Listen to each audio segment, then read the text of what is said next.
अस्सलाम वालेकुम। मैं हूं आपका होस्ट मोहम्मद सरमद सुल्तान और आज का वीडियो प्रोग्राम जो आप देखने जा रहे हैं ये दरअसल दो इदारों के इश्तराक ताउन से कंडक्ट किया गया था अक्टूबर 2021 में। पहले इदारे का ताल्लुक मेरी ज़ात से है जिसका नाम है हीलिंग टच।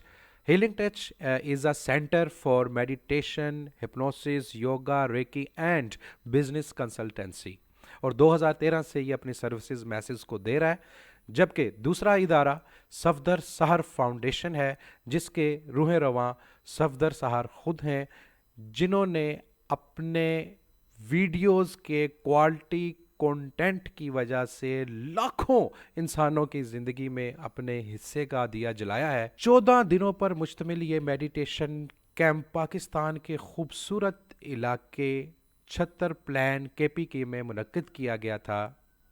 आज के इस तरक्की याफ्ता दौर में रैट रेस में भागता हुआ इंसान जिसकी डेली रूटीन ऑफ लाइफ डल हो चुकी है, यूनिफॉर्म हो चुकी है, वो इस नतीजे पर पहुंच चुका है कि बहरहाल उसे एक ब्रेक की ज़रूरत तो है और ब्रेक की बेहतरीन सूरत है मेडिटेशन। लेकिन मेडिटेशन के बारे में भी बहुत सी मिथ्स मौजूद हैं।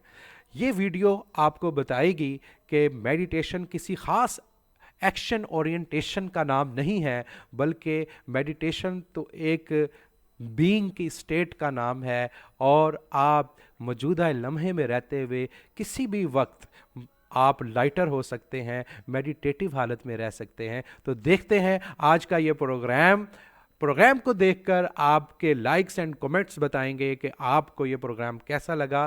क्या ऐसे प्रोग्राम एक आम इंसान की ज़िंदगी में कोई वैल्यू ऐड करते हैं?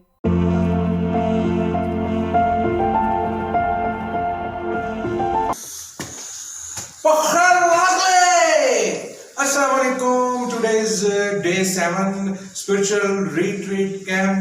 आप सबको बखैर रागले। आए आपको हम वो दिखाते हैं जगह जहाँ पर हम रह रहे हैं। बहुत से साथी ने कहा जी आप हमें दिखाएं वो जगह जहाँ पर आप रह रहे हैं। तो ये देखें ये सारा होटल है, ये हमारे पास है, ये पूरा फ्लोर आप देख सकते हैं। यहाँ पे बेशुमार कमरे, हर कमरे में दो साथी हैं और दो साथी इजीली एक एक कमरे के अंदर फिट आए हुए हैं। और एक हमने यहाँ पर बनाया मेडिटेशन स्पेशल रूम और इस रूम के कुछ नियम हैं और ये वो रूम है मेडिटेशन रूम। ये मेडिटेशन रूम है, लेकिन ये मेडिटेशन रूम में सिर्फ बाकी किसी जगह पर हमने कोई कंडीशन नहीं रखी। मेडिटेशन रूम में जाने का तरीका ये है कि वहाँ पर एक कंडीशन है कि सिर्फ खामोश रहना है और अगर कोई वहाँ पे बैठता है जाके जितनी मर्जी देर बैठे, अपनी इबादत करे, कंसंट्रेशन करे, मेडिटेशन करे, अलोन करे या सब लोग बैठे, ठीक है। जूती उतार के अंदर वो जाएगा, मोबाइल यूज़ नहीं करेगा वो। और दूसरा, अगर किसी साथी ने बुलाना है तो आवाज़ दे के नहीं बुलाएगा, वो पास जाके हल्का सा इशारा कर देगा। यानी कि ये शुरू से ही एक चीज़ तवातर से चलती आ रही है कि आप एक ख़ास मकाम को, एक तकद्दुस वाली जगह को, जहाँ से आपकी लाइफ चेंज होती है और आप नेचर के साथ कनेक्ट होते हैं, उसको आप अहमियत देते हैं। तो कंडीशन सिर्फ ये रूम है, बाकी हर बंदा अपने अपने रूम में टाइम गुजार सकता है। प्लस एक हमारा कॉमन रूम भी है। आए मैं आपको वो दिखाता हूँ जहाँ पर सारे इकट्ठे हो जाते हैं। जिसका जी चाहे अपने रूम में चला जाए, जिसका जी चाहे वो सो जाए, जिसका जी चाहे वो खेलना शुरू कर दे, जिसका जी चाहे वो गाना गाना शुरू कर दे, जिसका जी चाहे वो आग लगा के बॉन फायर बना के बैठ जाए, जिसका दिल चाहे वो अपनी मर्ज़ी की कुकिंग कर ले, जिसका जी चाहे वो गपशप करे, जिसका जी चाहे वो शायरी करे, जिसका जी चाहे वो खाना बनाना शुरू कर दे, लतीफ़े सुनाना शुरू कर दे, गज़लें सुनाना शुरू कर दे, पहेलियाँ पूछना शुरू कर दे। ये है वो कॉमन रूम, ये है वो कॉमन रूम जहाँ पर सारे हज़रात जो है ज़्यादातर यहाँ पर वक्त गुजारना पसंद करते हैं। और ये देखें बिस्तर की शिकलों में डाला लगाए गए लोग सोते कैसे हैं। और यहाँ पर आएंगे सरफराज साहब का किचन है, बल्कि हम सबका ये कंबाइंड किचन है। और ये है वो शख्स शेफ। और आज हम सरफराज साहब से पूछेंगे क्या खाएंगे जी हमारे। आज हम आपको जी जलफ्रेजी आज हम जलफ्रेजी जो है बना रहे हैं यहाँ पे। अभी कुछ जो देर पहले अरसलान और मैं सामान लेके आए हैं और आप थोड़ा सा कैमरा यहाँ पे मारेंगे, देखें ये पूरा राशन है। और ये हमेशा जो है कभी सूजी भूल जाते हैं, कभी दूध भूल जाते हैं, कैसे शेफ खाएंगे। और एक कैमरा इधर मारे जनाब अली, ये जिनकी खातिर ये मेला सजा है और दूर दूर से लोग आए हैं और इनके साथ वक्त गुजारने के लिए, इनकी बातें सुनने के लिए, इंजॉय करने के लिए, रूहानी मंजिलें तय करने के लिए, लताइफ मकामात तय करने के लिए, शरीयत से तरीके से मार्फत से कीमत का सफर तय करने के लिए। डियर ऑडियंस, आज से हमने एक नया प्रोग्राम शुरू किया है जिसका नाम है मुर्शद का दस्तरखान। इस प्रोग्राम में हम आपको मुख्तलिफ किस्म के खाने बनाना सिखाएंगे, क्योंकि आज पहला प्रोग्राम है तो ये कदरे आसान होना चाहिए। तो आज आपको जो पहला जो है मैं तरीका बताऊंगा कि जो केला है उसको खाने का जो सही तरीका है वो क्या है।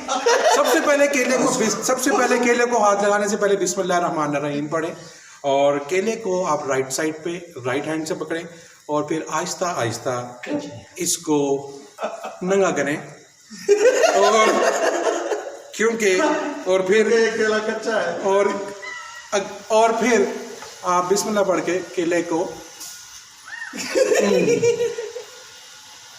वाह, आपको समझ आई केला कैसे खाते हैं? इंशाल्लाह अब आपसे 5 मिनट बाद अगले प्रोग्राम में फिर हाजिर होते हैं।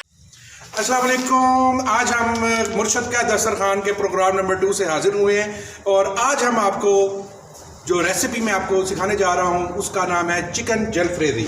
आप ये देखें, हस्बे जायका हस्बे ज़रूरत पहले प्याज काटना है, टमाटर काटना है और शिमले की मिर्च काटनी।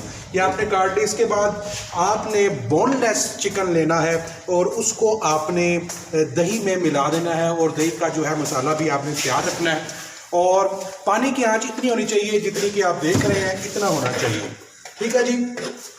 अब चिकन जलफ्रेजी, जो रूहानी चिकन जलफ्रेजी है, उसका तरीकाकार ये है कि आपकी जो जलफ्रेजी है, आपकी रूह इतना जल जाए, इतनी जल जाए कि बहुत ज़्यादा ना जल जाए। यानी कि जैसे ये आप देख रहे हैं कि यहाँ पर आंच है, भीतर के दिए की आंच ज़्यादा तेज़ नहीं करनी, क्योंकि जब मुर्शद का दस्तरखान बिक जाता है तो भीतर का दिया बहुत तेज़ जलना शुरू हो जाता है। इसको थोड़ा कंट्रोल करना है, भीतर के दिए की आंच थोड़ी कम रखनी है और जो रूह की जलफ्रेजी है फिर वो आहिस्ता आहिस्ता अपने रंग दिखाएगी।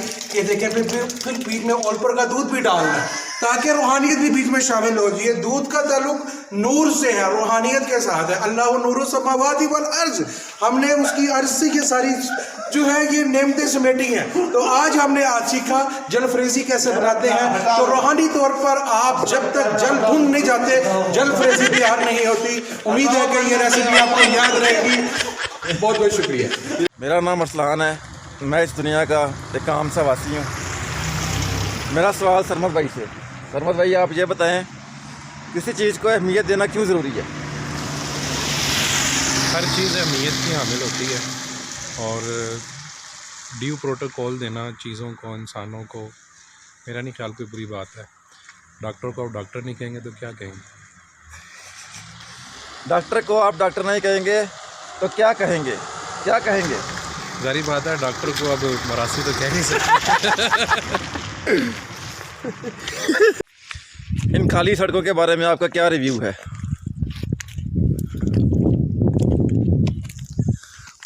ये जो खाली सड़कें हैं ना, ये सिंबल है एम्प्टीनेस का। जब आप खाली होते हैं फिर ही आप भरे जाते हैं और इस वक्त दुनिया में एक टर्म यूज़ की जा रही है, एम्प्टीनेस। और जो मॉडर्न वर्ल्ड है, ख़ास तौर पर जिसमें अमेरिका, कनाडा और यूएई वगैरह शामिल है, उसमें एम्प्टीनेस के ऊपर बड़ा ज़ोर दिया जा रहा है। एक वक्त था कि समथिंग टू गेट, उस पर ज़ोर दिया जा रहा था कि आप चीज़ें हासिल करके वो एक ख़ास किस्म का अल्टीमेट गोल हासिल करना चाह रहे थे। लेकिन अब सूरत हाल ये है कि इतना कुछ हासिल कर लिया कि बिल गेट्स जैसा भी अब वो बांटने के ऊपर तुला हुआ है। अब वो कह रहा है कि मैं इसे दे दूँ, खाली हो जाऊँ, एम्प्टीनेस। ये जो रोड्स है ना, ये भी जो है एम्प्टी रोड्स हैं। खाली रोड होगी तो उसी के ऊपर आप जो है वो चल सकते हैं, चला सकते हैं, पहुंचा सकते हैं। तो खाली होना बहुत ज़रूरी है। जैसा कि इन्होंने कहा कि बिल गेट्स जैसे शख्स भी अपने आप को एम्प्टी करने के लिए अपना सारा पैसा इस दुनिया को लौटा रहे हैं तो अंदर से एम्प्टी हो जाएं। ये एम्प्टी होने से क्या मुराद है आपका? असल में एम्प्टी होना, खाली होना, स्पेस है, क्या चीज़ है ये एम्प्टी? एम्प्टी होने से मुराद ये है कि आप लेस बर्डनाइज हो जाएं और आप माइंड मेड दुनिया से, जिसमें थिंकिंग है, ख्यालात हैं, जज्बात हैं, उनसे आप जो है रहाई हासिल करें और आप हल्के फुल्के हो जाएं। आप देखें ना, हमने अब ऊंचाई पे जाना है और ऊंचाई पे जाने के लिए अगर आपके पास बहुत ज़्यादा सामान होगा तो आप नहीं चढ़ सकेंगे। जितना सामान कम करते जाएंगे उतना ही आप ऊपर जाते जाएंगे। तो एम्प्टीनेस जो है वो आपको ऊपर ले जाने के लिए है। आप कहते हैं इंसान अंदर से हल्का फुल्का हो जाए, फिर आपने ये टोपी और ये सारा कुछ क्यों पहना हुआ है? ऊपर से लेकर नीचे तक बंद हुए पड़े हैं, अपने आप को भरा हुआ है आपने। मेरे भरने से मुराद ये कि ये जो मैंने टोपी पहनी हुई है ना, ये टोपी का भार इतना नहीं है जितना ख्यालात का भार होता है। ख्यालात जो आप में इमोशंस बनाते हैं और जो आपको बर्डनाइज करते हैं, उसका जो वेट है वो इस टोपी के वेट से बहुत ज़्यादा है। और अगर आपको ये टोपी का भी वेट ज़्यादा लगता है तो मैं अपनी टोपी आपको दे सकता हूँ। अस्सलाम वालेकुम। इस वक्त हम शारकुल टॉप पे और मेरे साथ हैं ये सब साथी, आप इन्हें देख सकते हैं, छू नहीं सकते, इन्हें देख सकते हैं आप, हमें छू नहीं सकते। और ये देखें, इनको तो आप जानते ही होंगे। इनको देख के याद आता है कुछ, भीतर का दिया खुद खुदा हो सकता है, चलो मत रुक जाओ, लेकिन इस वक्त चलाई जा रहे हैं और ऊपर देखिए हमारे साथी। और बहुत ही खूबसूरत नज़ारा है और ये सब साथी भी आ रहे हैं। और एक दफ़ा मैं आपको चारों तरफ दिखा देता हूँ क्या सीन है। ये ले, मैं भी वही हूँ। हाँ जी, वही इधर भी वही है। देखिए ज़रा कैसा सीन है। और इतनी बुलंदी से जहाँ से हम आए हैं वो भी आपको दिखा देते हैं। मेरे पीछे अगर आप देख सकें, ओ पीछे ये, यहाँ से हम आए हैं, बिल्कुल यहाँ से। वाह, वो भी पहाड़ी आदमी है ना सर जी।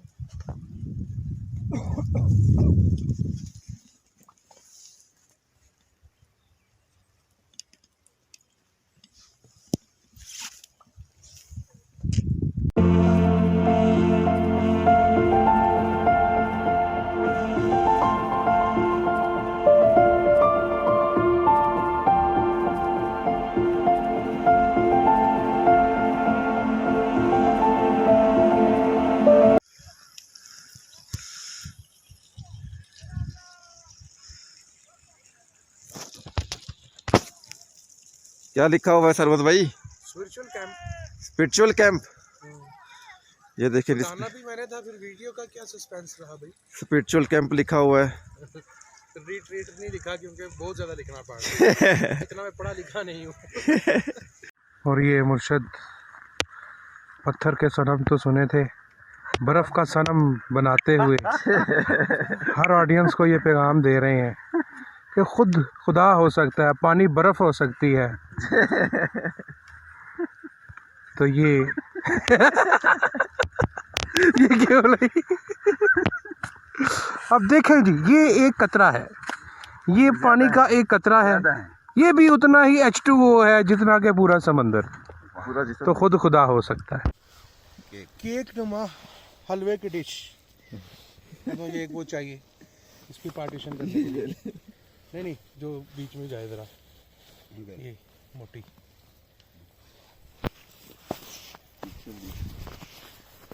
मौलवी साहब बैठे होते हैं। आपको पता है फेवरेट डिश है उनकी हलवा। अब हर मौलवी की ये विश होती है कि ज़्यादा हिस्सा मेरी तरफ आ जाए। तो तीनों ना बात कर रहे होते हैं, कहते हैं जी कोई बात ही नहीं कर रहा, तो मैं अल्लाह की नेमतों का जिक्र करना चाहूँगा। अल्लाह की जो रहमत है वो बहुत जो है वो भरपूर है, और उसका जो रहमत है वो गुनाहों से जो है गुनाहों पर गालिब आ जाएगी। और मेरा गालिब इम्कान कहता है कि अगर ये सारी दुनिया है ना, तो इतना हिस्सा जो है ना, इतना हिस्सा वो जो है ना जन्नतियों का होगा। अब इधर दो बैठे हैं करने हुए, इन्ना बड़ा ने अपने कर लिया। दूसरा कहता है कि यार दूसरा कहता है नहीं, दुनिया में गुनाह बहुत हो रहे हैं, जो बनाने वाला है उसने एक मकसद दिया है, अगर उसके मुताबिक जिंदगी ना गुजार के आए तो जहन्नुम भी तैयार पड़ी है। तो अगर इतना, तो मैं समझता हूँ कि इतना हिस्सा जो है ना, इतना हिस्सा वो जहन्नमियों का होगा। अब इतना जन्नती ने ले लिया, इतना हिस्सा जो है वो दोस्त की ने ले लिया, पीछे रह गया था ना सा। ये बंदा कहता है यार तो बड़े काम खराब हो गया। कहता यार दोस्तों तुम जन्नत और दोज़ख की बात कर रहे हो ना? कहते हैं हाँ जी। मैदान हशर की बात कर रहे हो जिस दिन फैसले होंगे? कहते हैं हाँ। कहते हैं उस दिन तो सबको अपनी अपनी पड़ी होगी।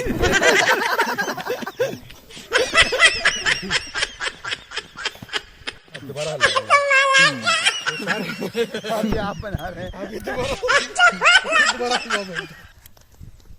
अब जब हलवा बन गया होता है ना, इसी बात से थोड़ा वो जिसको बिल्कुल थोड़ा मिला होता है ना, बिल्कुल तैयार हो जाता है ना हलवा, कहता है डोंट टच दिस हलवा।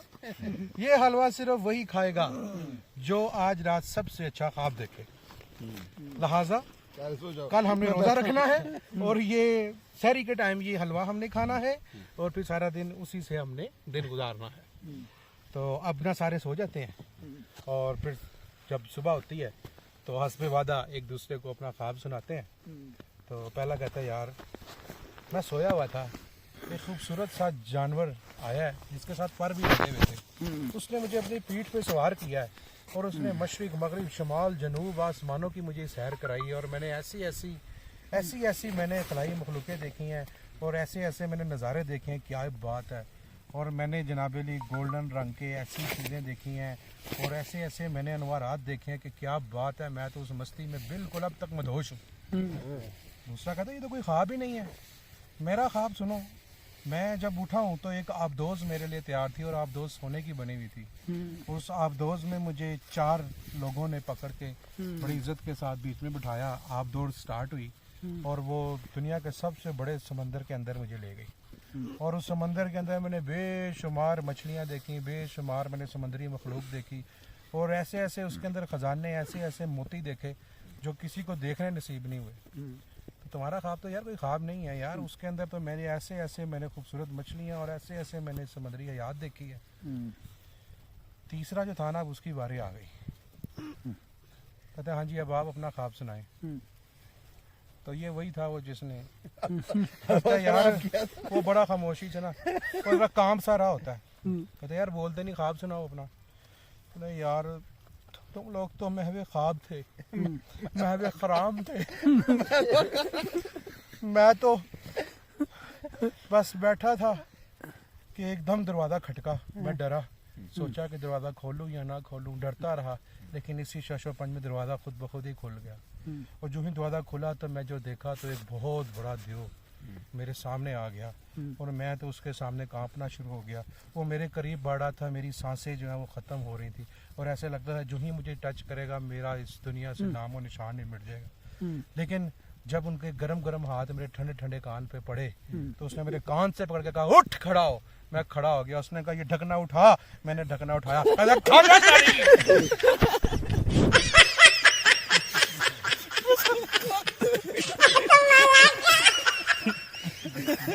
भेजना घर में ही बुला लेते हैं कारी साहब को ना, तो कारी साहब को बुलाते हैं तो आगे से ना कोई वो आ जाता लफ्ज़ हलवा।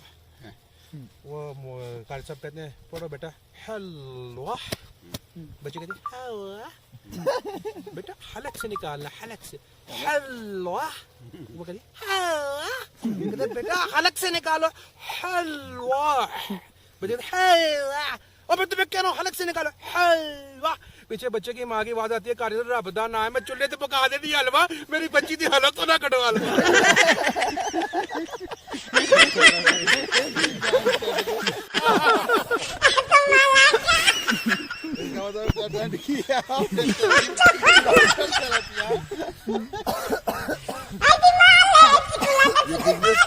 पहले कहते हैं यार जितना इंसान देता है ना उतना ही उसको और मिलता है। तो उसमें एक में पड़ा होता है 2% होती है ज़कात वगैरह। वो कहता है यार मेरी हर आमदनी का ना 2% ये मैं अल्लाह की राह में दे देता हूँ। जब मुझे सैलरी मिलती है ना 2% दे देता हूँ। दूसरा होता है कहते हैं नहीं यार ये अल्लाह के साथ तिजारत है और अल्लाह के साथ मैं कारोबार करता हूँ। मुझे जब भी कोई भी चीज़ हासिल होती है ना, कोई भी सेल आती है या कोई भी मुझे कारोबार में होता है तो मैं उसका 20% अल्लाह की राह में दे देता हूँ। तो अच्छा तीसरे शेख साहब बैठे होते हैं, उनकी बारी आती है, कहते यार ये तो कुछ भी नहीं है, मैं फिर डील करता हूँ। मुझे अल्लाह 1000 रोज का दे, 1 लाख रोज का दे, जितने भी देता है, मैं अपने इस बाग में जाता हूँ, सारों पैसों को इकट्ठा करता हूँ, उनको एक बार गिनता हूँ और यूं ऊपर आसमान की तरफ फेंक देता हूँ। जितने रब ने रखने होते हैं रख लेते हैं, जितने नीचे आते हैं सारे मेरे। अस्सलाम वालेकुम, मैं हूं आपका होस्ट सरमद सुल्तान और आज मुर्शद का दस्तरखान के प्रोग्राम नंबर 3 से हाजिर हैं। और आज मेरे साथ आप एक मखलूक देख रहे हैं, वो है जनाब सरफराज अहमद साहब। ये हमारे शेफ भी हैं, लेकिन इस प्रोग्राम में ये मेरे असिस्टेंट बने हैं। तो आज का जो प्रोग्राम है वो कॉमेडी कम और सीरियस ज़्यादा है। आप इसे कॉमिक वे में भी ले सकते हैं क्योंकि मैसेज बहुत बड़ा आने वाला है। आज हम आपको बताएंगे राज की बात। तो राज है एक, क्योंकि मेरे पास प्याज है एक और मददगार है प्याज के साथ सरफराज। और आज हम आपको बताएंगे कि आप समथिंग से नथिंगनेस तक किस तरह जा सकते हैं। तो सरफराज साहब क्योंकि काटने में माहिर है, इसलिए मैं ये कटिंग बोर्ड इनकी तरफ ही जाऊंगा और आपको हम प्रैक्टिकल डेमोन्स्ट्रेशन देंगे कि आप इस प्याज को काटें। ये देखें आप, ये प्याज को आप समझ लें कि एक इंसानी वजूद है और उसकी मुख्तलिफ परतें हैं। इन्होंने पहली परत काटी जिसको आप थिंकिंग बोल सकते हैं, इन्होंने दूसरी परत काटी जिसे आप इमोशंस बोल सकते हैं। आप लोग यही जानना चाहते हैं ना कि हम कौन हैं, तो आइए मैं आपको बताता हूं आप कौन हैं। आप इस प्याज के राज से अगर आश्कार हो जाएंगे तो आप पे एक चीज खुल जाएगी कि किस तरह आप जो है अपने वजूद से अदम तक का सफर कर सकते हैं। सरफराज साहब इसकी परतें काटते जाएंगे और आपके ऊपर हकीकत खुलती जाएगी। और ये कैमरे के सामने कीजिए ताकि सब लोग जो है वो देख सकें। ये देखें, एक परत कटी, दूसरी कटी, चौथी कटी, पांचवी कटी। ये देखें, ख्यालात खत्म हुए, जज्बात खत्म हुए। और ये देखें, और ये परतें कटती चली जा रही हैं और एंड पे बचा कुछ भी नहीं। ओ अब आप क्या सोच रहे होंगे, जो खास तौर पर जो लोग नहीं आए उन्होंने इस दिमाग की रामलीला देख ली कि दिमाग ने कैसा खेल खेला है और उन्हें यहाँ पर पहुँचने नहीं दिया कि वो समथिंग से नथिंगनेस का सफ़र कर सकते। नादरीन, आज का ये प्रोग्राम इसी एक पैगाम के साथ ख़त्म होता है। अगले फिर किसी प्रोग्राम के साथ हाजिर होंगे अगर सरफराज साहब ने साथ दिया तो। अल्लाह ने के अस्सलाम वालेकुम। स्पिरिचुअल रिट्रीट कैंप डे 6 और आज हम छत्ता टॉप होटल से ऊपर की तरफ आए हैं और ये रोड कहलाती है सरमस्त रोड। और प्यास लग रही थी, ऊपर चढ़ाई की वजह से पानी ख़त्म हो गया। तो आप ये देखें कि सफदर भाई ने एक टेक्निक यूज़ की है, ये बोतल से बर्फ़ को बोतल में डाल रहे हैं ताकि ये जब पिघले पानी बन जाए और हमें ऊपर चढ़ाई के लिए फ्यूल का काम दे। बहुत ही खूबसूरत नज़ारा है। ये कुछ लोगों ने यहाँ पे दरख्त काट के रखे हुए हैं और ये बहुत महंगी लकड़ी है। एक आपको नज़ारा करवा देता हूँ कि क्या ही खूबसूरत नज़ारा है। और ये रोड मेरे नाम से मिलती जुलती है, सरमस्त टॉप पे जाती है, जहाँ तक पहुँचने के लिए और वापस आने के लिए पूरा एक दिन दरकार है। सो अपनी कैपेसिटी को देख के हमने ये प्रोग्राम जो है वो डिले किया हुआ है, लेकिन जहाँ तक जाया जा सकेगा हम ज़रूर जाएंगे। और यहाँ से हम आए हैं और ये नज़ारे हैं जनाब। कम अगेन, मैंने ग्रुप में मैसेजेस सुने, आप लोगों की मोहब्बत का बहुत बहुत शुक्रिया। हमारे एडवोकेट साहब हैं, पारा चरार से दोस्त हैं, कराची से, कोयटा से, सारी अपनी मोहब्बतों का इज़हार कर रहे हैं। तो अब ये है कि वो सफदर भाई ने एक वीडियो अपलोड की थी जिसमें ताजमहल का जिक्र था कि ताजमहल पे जाके कोई तस्वीरें ही खींचता रहे और ताजमहल का लुत्फ़ ना ले। तो उस नज़रिए को सामने रखते हुए ज़्यादा आप लोगों से मैं हम कलाम नहीं हो रहा। बहरहाल फिर भी आपकी मोहब्बत में मैं आपको एक सीन दिखा रहा हूँ। ये सरमस्त टॉप की तरफ जाते हुए आप ये देखें कितना खूबसूरत नज़ारा है। और ये देखें कैसे तय दर तय पहाड़ों का सिलसिला है और ऊपर घर बने हुए हैं। थोड़ा सा आपको जूम इन करके भी दिखा देता हूँ। ये देखें कितना खूबसूरत नज़ारा है। और जब ऐसे लोग साथ हों तो खूबसूरती का एहसास और बढ़ जाता है, क्यों जी? साहब हैं, बर्फ़ का खूबसूरत बिस्तर देखते हुए रह ना पाए और ये लेट गए थे, और अब जो ही मूवी बनना शुरू हुई है ये खड़े हो गए हैं। देखें जी कितने मज़ा ले रहे हैं ये जनाब अली, और इनको बर्फ़ के ऊपर ये ऐसे गिरे हैं जैसे रुई के गालों पे गिरते हैं, और बर्फ़ से इतनी मोहब्बत है कि जाते जाते बर्फ़ देखें मेरी तरफ फेंक रहे हैं। बहुत शरारती हैं ये, देखें ज़रा, बर्फ़ खाते हैं, बर्फ़ पे सोते हैं, बर्फ़ पे चलते हैं और बर्फ़ हो जाएंगे। ये देखें जी ये टॉप की तरफ जा रहे हैं और ये चढ़ना कितना मुश्किल है, बहुत जोर लगता है।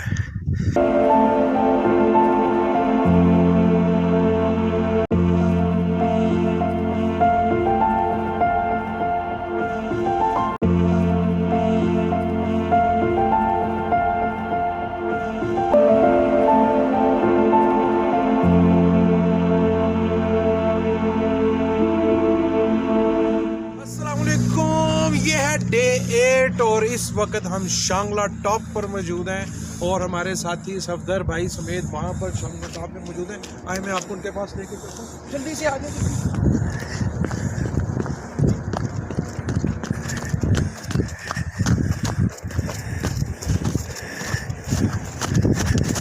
बहुत ही ज़बरदस्त सीन है और ये देखने यहाँ से पूरा स्वाद शहर नज़र आता है।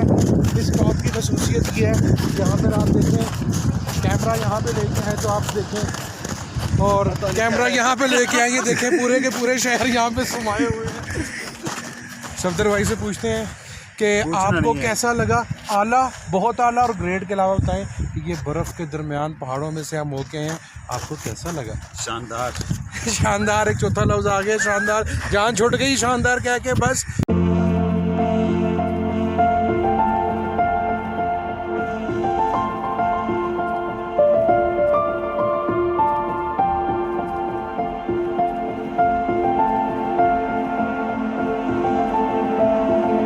अभी हम लोग आए हैं एक जगह पे चाय पीने।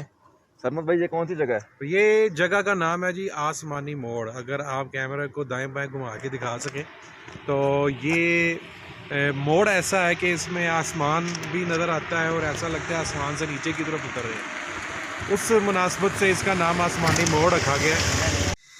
अस्सलाम वालेकुम, मैं हूं आपका होस्ट सरमत सुल्तान और आप देख रहे हैं मुर्शद का दस्तरखान। तो आज जो आपका मैं रूहानी मीटर चालू करूंगा, आज आपका जाना होने जा रहा है रूहानी मीटर चालू बजरिया आलू। आप लोग जानना चाहते हैं ना कि आप कौन हैं, ये जानना बहुत आसान है कि आप कौन हैं। फर्ज कर लें कि ये आप हैं, अगर मैं कहूँ आप आलू हैं तो इसमें कोई मुश्किल नहीं है। आज आप मर जाते हैं, मट्टी में मट्टी हो जाते हैं, हो सकता है कल को दूसरा जन्म आपका आलू में हो, फिर तीसरा जन्म आपका मूली में हो, टमाटर में हो, मिर्चों में हो, किसी में भी हो। तो आप फर्ज कर लें कि ये आप हैं। गौर करें, अगर आपका एक बाजू निकाल दिया जाए और दोनों को इकट्ठा निकाल दिया जाए तो क्या आप नहीं रहेंगे? अगर आपकी एक टांग निकाल दी जाए तो क्या आप नहीं रहेंगे? आपकी अगर दूसरी टांग भी निकाल दी जाए तो क्या आप नहीं रहेंगे? अगर आपकी एक आंख निकाल दी जाए तो फिर क्या आप नहीं रहेंगे? अगर आपकी दूसरी भी आंख निकाल दी जाए तो फिर क्या आप नहीं रहेंगे? और अगर आपका ये नाक भी निकाल दिया जाए तो आप नहीं रहेंगे? बताइए, आपको मैंने क्या कहा था? आप कैसे असिस्टेंट हैं? फर्ज कर लें आपका सर कलम कर दिया जाए, अगर आपको छुरा मार के आपका भेजा निकाल दिया जाए और आपका निचला धर ही काट दिया जाए तो क्या आप नहीं रहेंगे? बताएं, क्या इससे आपकी बींग में कोई फर्क पड़ेगा? फर्ज कर लें आप निकलते हैं और दुश्मन आप पे हमला करता है और आपको बिल्कुल ही दो हिस्सों में तकसीम कर देता है, तो क्या आप दो हिस्से होंगे? नहीं, फिर भी आप रहेंगे। और अगर आपका ये धर भी काट दिया जाए तो क्या आप नहीं रहेंगे? अगर आपका दिल भी काट दिया जाए आप नहीं रहेंगे? आपका जिगर काट दिया जाए आप नहीं रहेंगे? आपके फेफड़े काट दिए जाए आप नहीं रहेंगे? आपका दिमाग आपसे अलग कर दिया जाए आप नहीं रहेंगे? तो फिर भी आपका रहेगा। सारी चीज़ें निकल गई तो किधर गए आप? बताएं, क्या आप कह सकती हैं कि बात करेगा आप ये आप फिर भी हैं। अब आप ये देखें, जो स्पेस यहाँ पे थी वो अब भी मौजूद है, आप स्पेस का हिस्सा हो गए हैं। मैं कैसे समझाऊं आपको? सफदर साहब तो आपको वीडियोस में समझा समझा के थक गए हैं कि भाई आप एक गुल का जुज हैं, आपको ये बात क्यों समझ में नहीं आती, आपको कभी फना नहीं है। तो नाजरीन, ये एक छोटा सा ट्रेलर था समथिंग से नथिंगनेस का। अब बाकियों के एक आप व्यूज दे सकते हैं। जी, आपका क्या रिव्यू है इस पर? पूरी फिलॉसफी को हमने सिर्फ एक वीडियो के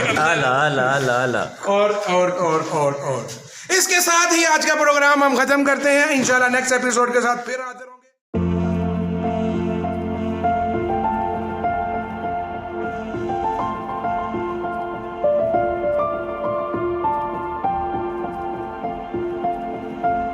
स्पिरिचुअल रिट्रीट कैंप और ये है डे 9 और हम इस वक्त टॉप पर मौजूद हैं और बहुत ही खूबसूरत सीन है।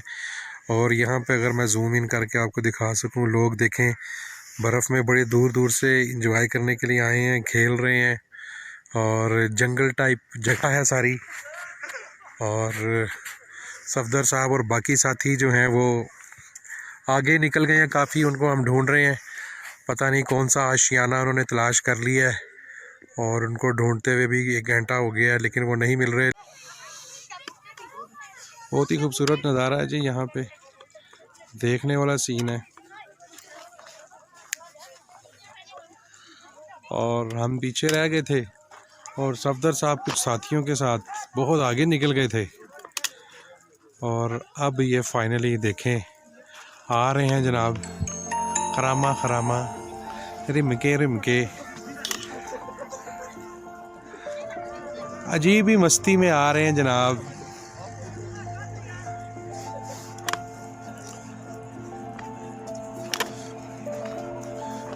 जी सर, हमें तो आपने गुमराह कर दिया सरफराज साहब। हम पहले वो पिछली पहाड़ी पे चले गए हैं। नहीं सर, इस पहाड़ी पे आना था सर, बर्फ वाले रास्ते। आपने पहले रास्ता गलत बताया है। हाँ जी, सर, आप समझे नहीं है, मैंने कहा अब सारे रास्ते आसमान जैसे कैसे लेके आए? जी सर। सर अस्सलाम वालेकुम सर। सर कैसा रहा? आप ऊपर क्या कर रहे थे? क्या कर रहे थे? बर्फ़ खा रहे थे आप? इन्होंने आपको खाने के लिए भी कुछ दिया सर? ये खाने को ही है कुछ। कि आप बर्फ़ खा रहे हैं? सर इधर तो देखें सर, वहाँ पे क्या कर रहे थे आप? सही बताएं, सही बताएं, थोड़ा सा बताएं। सर बताएं क्या कुछ कर रहे नहीं थे सर, वहाँ? बैठे हुए थे, हम एंजॉय कर रहे थे। बीइंग को एंजॉय कर रहे थे हाँ जी, अपनी? बीइंग को एंजॉय कर रहे थे। क्या बात है जनाब, क्या बात है। ले जी, ऑडियंस आपने कहा था सफदर साहब की वीडियो बनाएं, तो सफदर साहब ने ना सिर्फ वीडियो में आके आपसे बातचीत भी की है और बल्कि बर्फ़ खा के भी दिखाई है। भीगी हुई शाम में क्या मंजर है, देखें ज़रा कितना खूबसूरत मंजर है।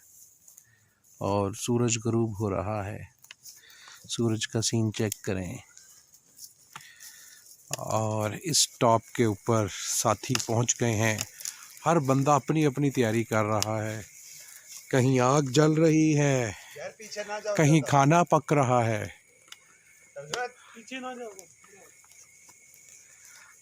और अरसलान साहब एक भारी पत्थर उठाते हुए,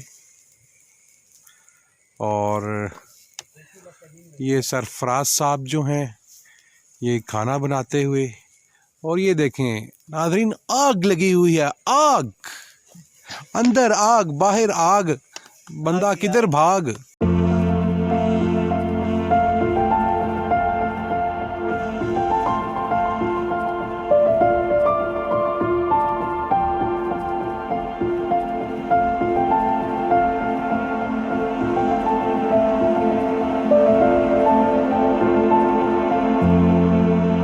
साहब ये बताएं, अपने अंदर आग लगाना या बाहर आग लगाना क्या ज़रूरी है? अगर ज़रूरी है तो क्यों, अगर नहीं तो फिर क्यों? इसका जवाब आप हमें तफसील में इधर आके बताएं। जो काम जिसमें एक्शन ओरिएंटेशन आ जाए ना, तो वो फिर ह्यूमन डूइंग वाला काम होता है। जब हो जाने वाली बात होती है ना, तो फिर आग लगती भी है और फिर खुद ब खुद लगाई भी जाती है। अगर आप इंटेंशनली करेंगे ना, वो बात नहीं होगी।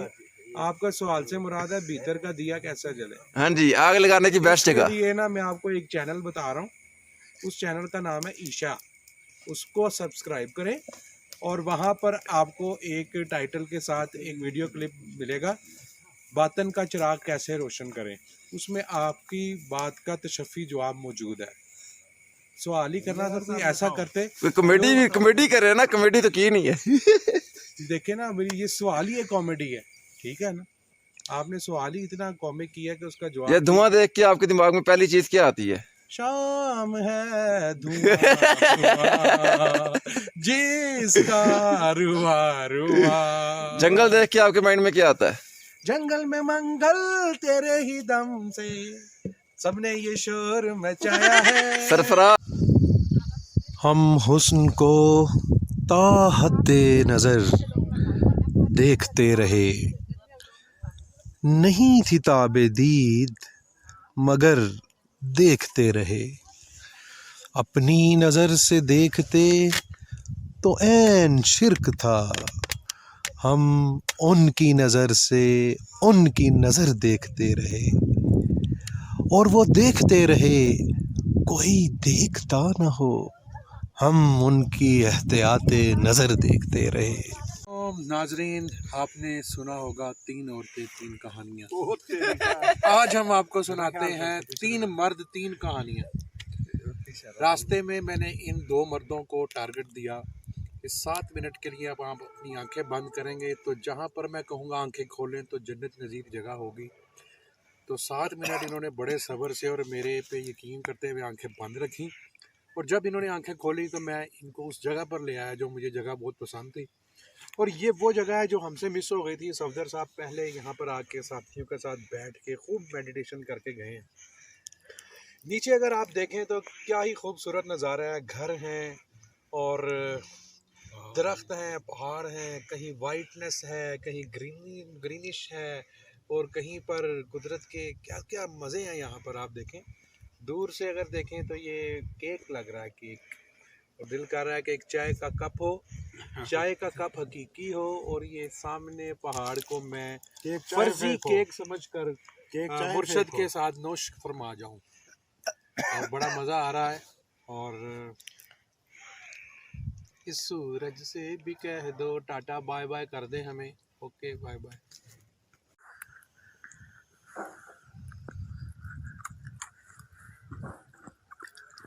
साथ में जब आंखें बंद करा के चुप कराया था तब होश नहीं था। इनको चाहते हैं कि हम बोले, अब हम चुप हैं। ये गहराई देखें, गहराई देखें, मन की गहराई इससे भी ज्यादा होती है। ओके। दिल दरिया समंदरों डूंगे, कौन दिला दिया जाने हो, अल्लाहू अल्लाहू।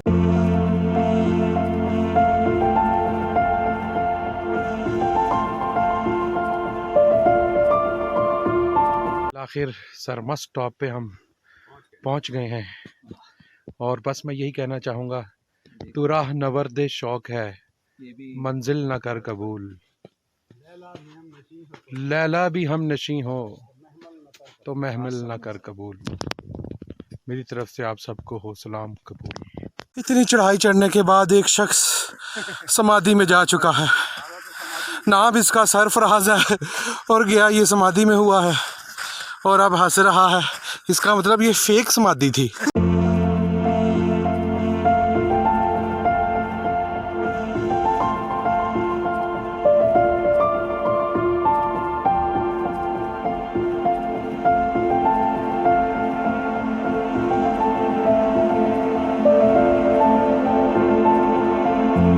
Retreat slide. और ये शहजाद साहब कम रूहानी थे इसलिए ज्यादा कम फिसले। देखते हैं जो ज्यादा फिसलेगा वो ज्यादा रूहानी होगा। और सुल्तान साहब, आप में रूहानियत खत्म हो गई है, आप रूहानी फिसलन पैदा करें अपने अंदर। नेक्स्ट आगे कौन आएगा? अरसलान साहब जरा आप जाएं, जाएं सर। ये देखें, बर्फ फरते मोहब्बत से मुर्शद के कदमों के साथ चिपक गई। ओ सफदर साहब बिल्कुल किनारे पे चलते हुए, वाह वाह वाह, सूफी है ये तो, पुलिस रात पे भी चल सकते हैं। बारिश में नहाना कैसा लगता है, वाह, देखें कैसे बर्फ़ की बारिश हो रही है। आप हमारे साथ होते तो आपके बातिन की तारीकियाँ, गंदगियाँ, खलास्ते भी बारिश के इन कतरों से धुल जाती। देखें मुर्शद अपनी मस्ती में आ रहे हैं, नंगे पाँव आ गए हैं और अब उनको लग रहा है कि पाँव फना हो चुके हैं। थोड़ी देर पहले तक मुर्शद को लग रहा था कि मैं इजाफी बोझ उठा के चल रहा हूँ, कोई इजाफी चीज़ जैसे साथ उठाई हो, और अब उस इजाफी चीज़ भी जो है वो नदारद हो गई है, और अब ऐसा कि जैसे पाँव साथ ही नहीं है, और अब मुर्शद सिर्फ रूहानी पाँव से चल रहे हैं।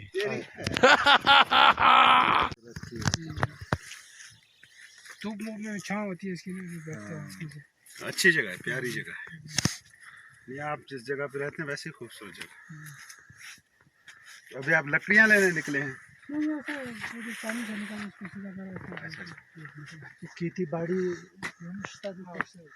लांदी का हाँ सब पसंद होती है। क्या लगाते हैं, गंदम वगैरह? मतलब तैयारी होती है, ये मक्की होती है। मक्की, आलू मटर भी हो जाते होंगे यहाँ पर? होता है, लगाते हैं मटर, मकई कम ही होगा, ज्वार वाला अच्छे से। चारा बनाने के लिए, जानवरों का चारा, जानवर भी रखे हुए खाने के लिए पराठे बन जाते हैं, रोटी बन जाती है, हमने खाया बलू और कोआठ। जी सफदर साहब, कैसा सीन है यहाँ पे सरमस स्टॉप पे, और यहाँ पर इस हालत में, ये देखें, इस हालत में आना आपको कैसा तजर्बा करवा रहा है सर? आपको लग रहा है कैसे जी ये दरख्त कितना जबरदस्त है? ये किस चीज़ का दरख्त ये है? वाकई बहुत ज़बरदस्त है। ये तो चिंदार का दरख्त है जी। पत्ते वगैरह, ये पत्ती वगैरह पता है इसका। हाँ, किस चीज़ का दरख्त है सर? ये चिंगार का। चिंगार का। अस्सलाम वालेकुम, ये है second last day of spiritual retreat camp, और 3 दफ़ा हमने ट्राई किया इस जगह पर पहुंचने की, लेकिन बेसूद, कभी बारिश, कभी रास्ते ऐसे कि गाड़ी फंस जाती थी। बहरहाल आज ये 3 मर्द 3 कहानियां जो हैं मुकम्मल करके बैठे हैं यहाँ पे। एक आपके सामने सरमस टॉप पर पहुंचना इतना आसान नहीं था, लेकिन यहाँ पर हम सफदर साहब की क़यादत में पहुँच गए हैं, और जो इस वक्त वीडियो बना रहे हैं ये सुल्तानुल हिंद हैं कोयटा से, और मेरे साथ अगर कैमरे में नज़र आ रहे हो तो जनाब सफदर साहब भी इधर ही मौजूद हैं। और सफदर साहब की अगर आप टांगों पे जूम इन कर सकें तो ये आलम लाहौत में बूट पहनना भूल गए, और जो है बर्फ़ बराह रास्त इनके कदमों के साथ चिपकती है और अपनी जान देती है, और इनको सर्दी का और बर्फ़ का कोई एहसास नहीं है, क्योंकि आप ये इस वक्त अपनी बींग की मस्ती में मस्त हैं, और ऊपर से ये टॉप भी सर मस्त है।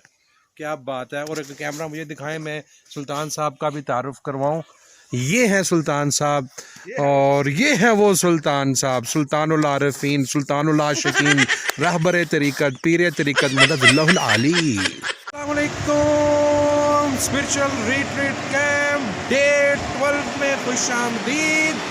और इस वक्त हम अपने छतर टॉप होटल के बिल्कुल सामने वाली हिल पर बैठे हैं, और कवालियों का मूड है, गज़लों का मूड है, और इस वक्त आधे लोग समाधि सी किसी कैफियत में हैं, आधे लोग छतर बाज़ार गए हैं, कुछ लोग नीम हकीम बने हुए हैं, नीम हकीम कह रहा हूँ, नीम नींद में है होटल में। और मेरे पीछे आप देख सकते हैं सफदर साहब एक ख़ास झूमने वाली कैफियत में हैं, और उनके साथ भी अरसलान साहब उस कैफियत को ख़ुद पे नाकाम कोशिश कर रहे हैं वारिद करने की, और जुनैद आलमोस्ट समाधि में है, और ये मेरे बिल्कुल पीछे जनाब बैठे हैं असद साहब, ये तो जनाब अली फनाफिल कुदरत हुए बैठे हैं, और बहुत मज़ा आ रहा है। आपने मिस किया। और ये जो शहजाद बैठा है, ये शहजाद अहमद जो है लाड़काना से, ये हमें लाड़े लगा के लाड़काने से आया है, और अभी ये सुबह सुबह ही बाज़ार निकल गया था, बाज़ार में से पता नहीं क्या नज़र आता है, वहाँ से शायद ये कुछ हमारे लिए खाने के लिए लेके आया। क्यों मिशेदाद निकालो फिर खाएं।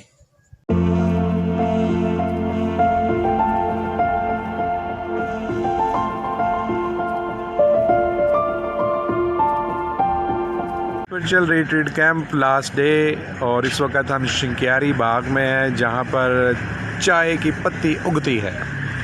और ये हैं अरसलान साहब, और इनके पीछे आप बागात देख सकते हैं, बहुत खूबसूरत लग रहे हैं। और आप जब देखेंगे तो मज़ा आएगा। ये देखें जी, सफदर साहब जानकारी ले रहे हैं। अब जो है ये चाय की पत्ती के बागों के अंदर घुस गए हैं, और इन्होंने 7 किस्म के पौधे अपने बागीचे के लिए ख़रीदे हैं, जिनमें अमलोक, सेब और कौन सा था सर, चेरी, खुबानी, जापानी फल शामिल हैं। Camp last day in Asad Khan house. ये हम असद भाई के घर में आ गए, उनके प्यारे प्यारे बच्चे साइम और ये जो है हादी मेरे साथ हैं, और इन्होंने ये खूबसूरत कबूतर पाले हुए हैं और इनके साथ ये खेलते हैं, और अभी तक इनका नाम नहीं रखा। इस कबूतर का अभी तक इस बंदे ने नाम नहीं रखा। इसका आप नाम रखें, ठीक है? अगली बार मैं आऊँ तो फिर इसका नाम आपने भी बताना है।